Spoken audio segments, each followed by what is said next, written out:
4 years, the headlines painted one picture of Bruno Mars. Then, at 39, a different story started getting attention. Rumors about his finances, private life, and career spread faster than facts, leaving fans wondering what was actually true. Some claims fell apart under closer inspection. Others revealed a more complicated reality than anyone expected. But what Bruno Mars finally acknowledged wasn't what most people had been expecting. So why did so many people believe the rumors in the first place? And what really happened behind the headlines? By the time Bruno Mars turned 39, millions of people believed they already knew his story. They had seen the headlines. They had read the social media posts.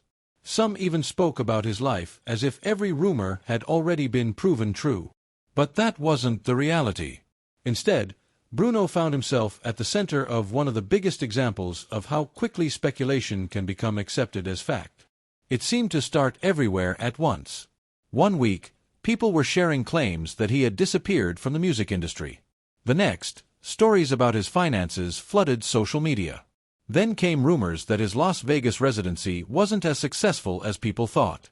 Soon after, another claim spread saying he owed millions because of gambling. Within days, thousands of videos repeated the same story. Few asked where the information had actually come from. Even fewer stopped to verify it. That's how the internet often works. A single headline becomes 100 videos. Those videos become thousands of comments. Eventually, repetition starts looking like proof. But the facts told a much different story. In early 2024, reports began circulating that Bruno Mars had supposedly accumulated massive gambling debts during his residency with MGM Resorts in Las Vegas. Some posts claimed the number had reached $50 million. The figure spread across social media at incredible speed, becoming one of the year's biggest celebrity rumors. Then something unexpected happened. MGM Resorts publicly denied the story. In an official statement, the company described the reports as false, calling Bruno one of the world's most exciting and dynamic performers. They also praised the success of his residency, making it clear that their relationship remained strong. Despite that denial, the rumor continued spreading. For many people, the correction simply wasn't as interesting as the original claim. That revealed something much bigger than a celebrity rumor. It showed how quickly public opinion can be shaped before the facts have a chance to catch up. Bruno, meanwhile, stayed mostly silent. He didn't launch a media campaign. He didn't spend weeks arguing with strangers online. Instead, he continued performing sold-out shows and focused on his music. That decision confused some fans. Why wouldn't one of the biggest stars in the world defend himself every time a new rumor appeared? The answer says a lot about who Bruno Mars has become. Unlike many celebrities who respond to every headline, Bruno has built a reputation for letting his work speak louder than public arguments. Interviews have always been rare. His private life stays private. Outside of concerts and new music, he rarely puts himself at the center of public conversations. That silence created another mystery. Some people saw it as confidence. Others saw it as proof that something was being hidden. But silence doesn't always mean guilt. Sometimes it's simp. LY means refusing to feed a story that's already running on its own. Before we go any further, here's something worth thinking about. If a rumor is repeated thousands of times online, does it start feeling true even without real evidence? I'd love to hear your opinion in the comments because this question says as much about us as it does about celebrities. As strange as the recent headlines seemed, they didn't appear out of nowhere. To understand why Bruno handled them the way he did, it's necessary to go back long before the fame, the awards, and the sold-out arenas. Because the person the world knows today was shaped by a childhood very few fans fully understand. And that's where the real story begins. The answer begins thousands of miles away from Las Vegas, long before the rumors, the awards, or the sold-out arenas. Bruno Mars wasn't born into fame. He was born into music. His real name is Peter Gene Hernandez, and he entered the world on October 8, 1985, in Honolulu, Hawaii. Music wasn't just something his family enjoyed. It was part of everyday life. His father, Peter Hernandez, performed Latin percussion, while his mother, Bernadette San Pedro Bayo, was a talented singer and dancer from the Philippines. Their home was always filled with rehearsals, instruments, and live performances. For Bruno, The stage wasn't something to dream about. It was simply where he grew up. By the age of 4, he was already performing in his family's revue. Night after night, audiences watched the young boy imitate Elvis Presley with surprising confidence. His performances became so popular that local media began calling him Little Elvis, and tourists visiting Hawaii often came just to watch him perform. Those early years taught him something many artists don't learn until much later. Entertainment isn't only about talent. It's about connecting with people. Every smile, every dance move, and every note mattered. But life wasn't nearly as perfect as it looked from the audience.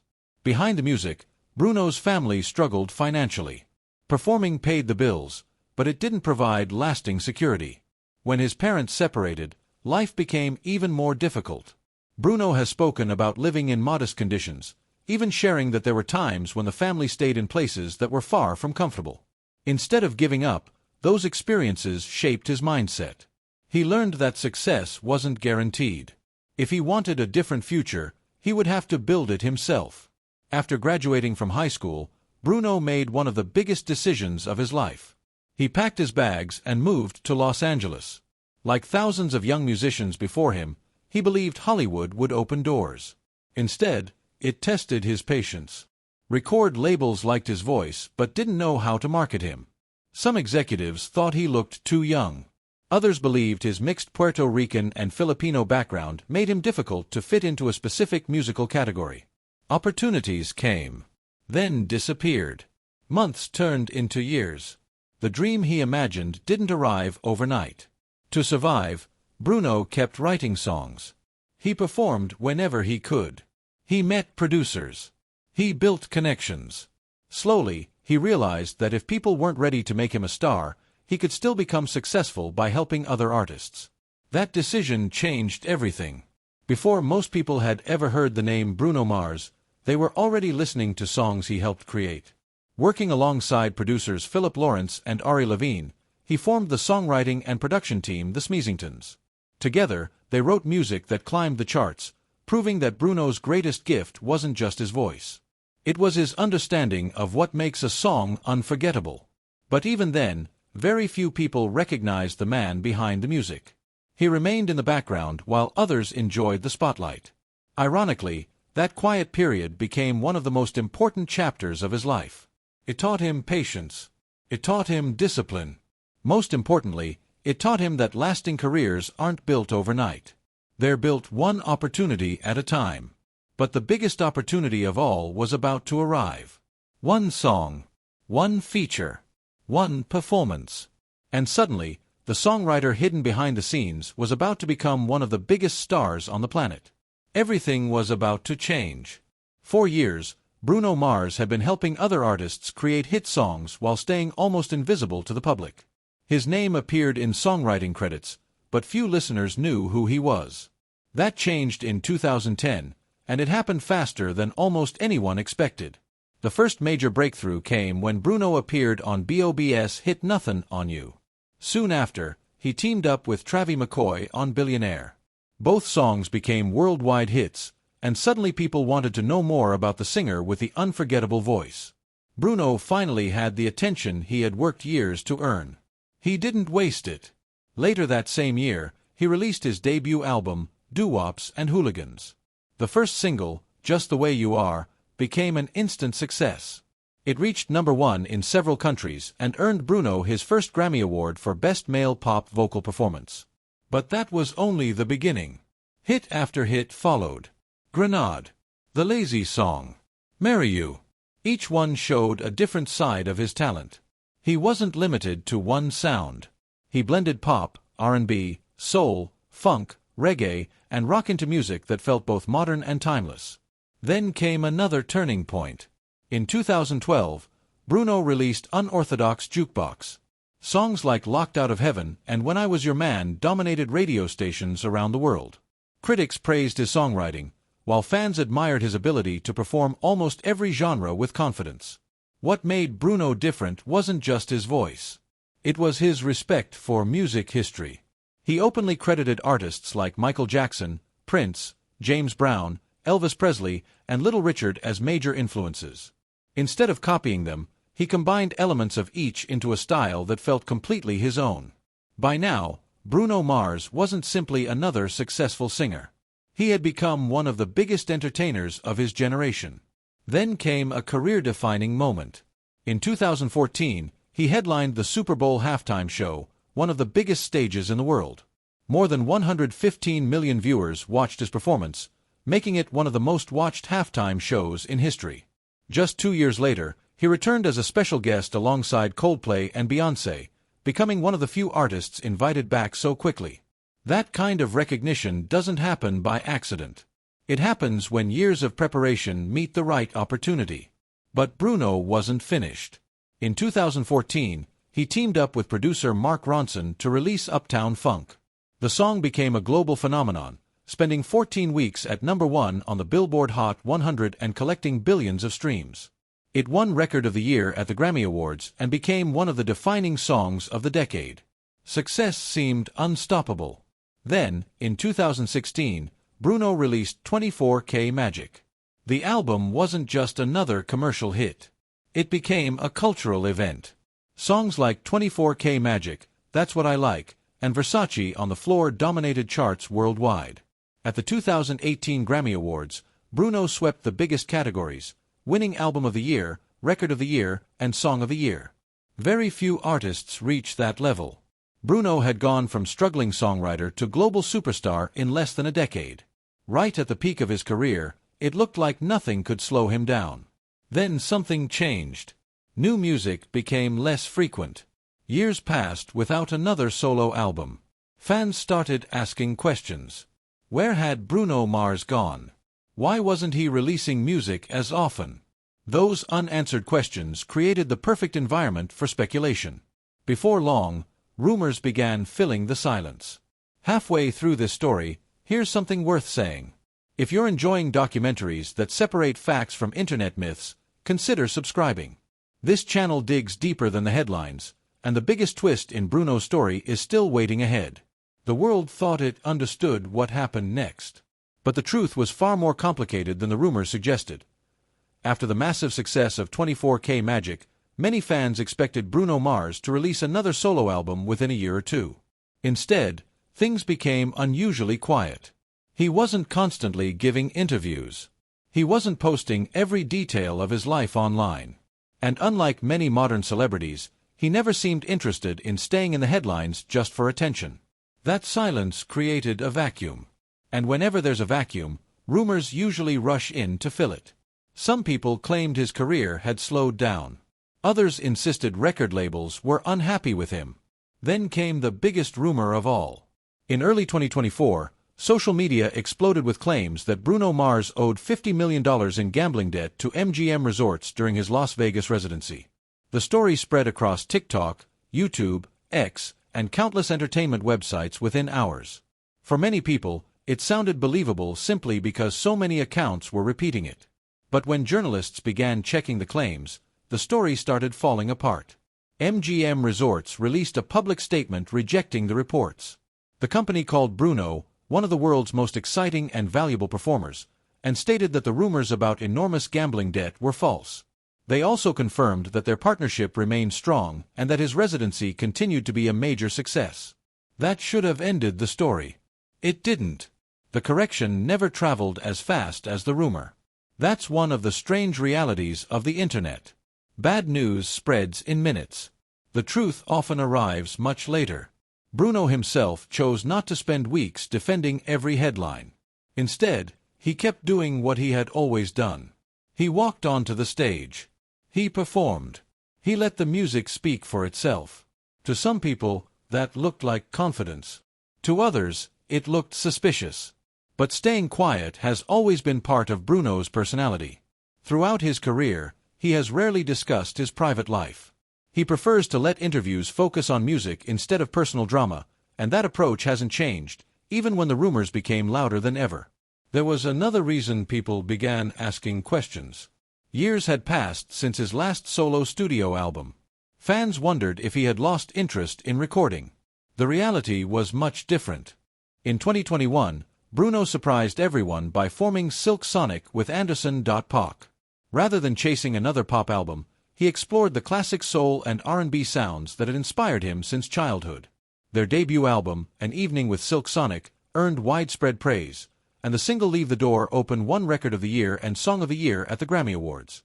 It was proof that Bruno hadn't disappeared. He had simply chosen a different creative direction. That decision reflected something deeper about his career. Unlike many artists who release music every year to stay relevant, Bruno has never rushed projects just to satisfy the algorithm. He often spends years writing, recording, and refining songs before sharing them with the public. Quality has always mattered more than speed. Around this point, it's worth asking yourself something. Have you ever felt judged because people believed a story about you before hearing your side? Most of us have experienced that in one way or another. Maybe not in front of millions of people, but enough to understand how difficult it can be to change people's minds once they've made them up. That may be one reason Bruno rarely fights every rumor. He knows public opinion changes. But great work lasts much longer than gossip. By now, the biggest rumors had begun losing their power. Yet one final question remained. If Bruno Mars wasn't hiding from the public, if his career was still thriving, then what really explains his lasting success while so many other stars faded away? The answer has very little to do with headlines, and everything to do with the choices he made when nobody was watching. While many artists chase constant attention, Bruno has taken a very different path. He doesn't flood social media with daily updates. He rarely comments on celebrity gossip. Instead, he lets years pass between major projects if that's what it takes to create music he's proud of.